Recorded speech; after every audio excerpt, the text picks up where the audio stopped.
Anyone else among the audience who would like to speak about Premji? Friends, my name is Mr. Narayan Umarji. I am the younger brother of Mrs. Vaidya. She just now told you about the Tashkent incident.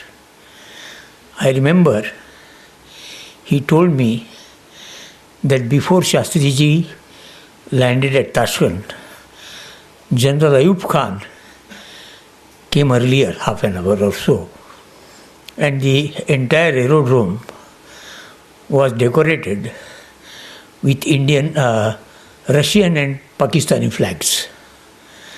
After Ayub landed and went away, Shastriji was to arrive within half an hour.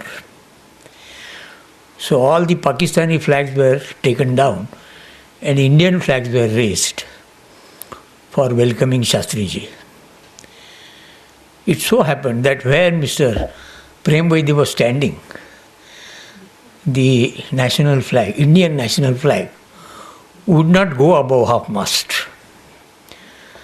It was perhaps indicating what is to follow. That flag did not go up, and ultimately they stopped their efforts to put it up. And as you know, Shastriji had his demise in Tashkent. Mr. Vaidya was a very independent person. He did not like, when he is not well, he did not like to meet people, even his near relatives. Supposing he was admitted to hospital, he would insist that nobody should come and see him. I remember Vinobaji, when he was in Bangalore, he wanted to see Iyer, I think, who constructed the Khadakvasla Dam. I forgot his name, I'm sorry. I am 81 and forgetfulness is one of my rights now. So he wanted to see him, but he was very particular that he should be seen only in good dress and upright.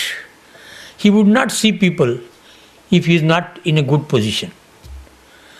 And when Vinobaji was in Bangalore, and he wanted to see him if it was convenient for him.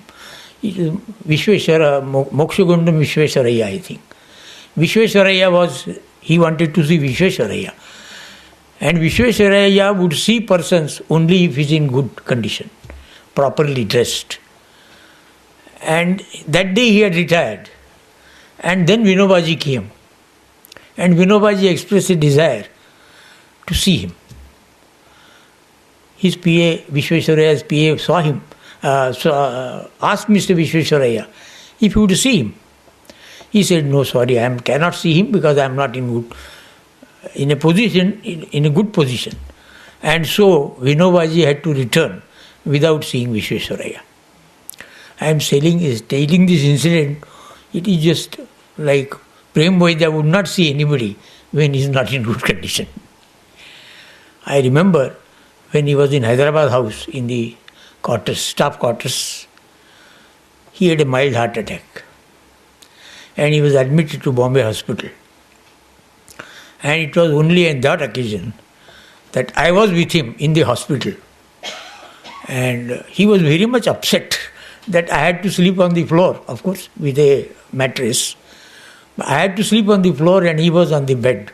Of course, I didn't feel anything about it because I was there to serve him. But he did not like it. And he always was thinking when this will be over and when I will be out. So that way, and he had we feel that when we go up, we should have least trouble. I had recently written a poem. It was on my 81st birthday. And it is in Marathi. I don't know how many of you know Marathi. I had written that Varad aise deva द्यावे, वर जाता कष्ट न व्हावे. वर ऐसे देवा द्यावे वर जाता कष्ट न व्हावे, जेवून सुखे झोपावे, झोपेतच तुझं भेटावे. Mr. Vaidya was such a pious person that he slept and he died in his sleep. He was such a one of the selected few of dear to God. I really feel that we have the practice of saying, may his soul rest in peace. That is only an English tradition. What we feel is that we should have mukti, that means no rebirth. So I pray to Lord Almighty that his soul should have permanent mukti. Dhanyavad.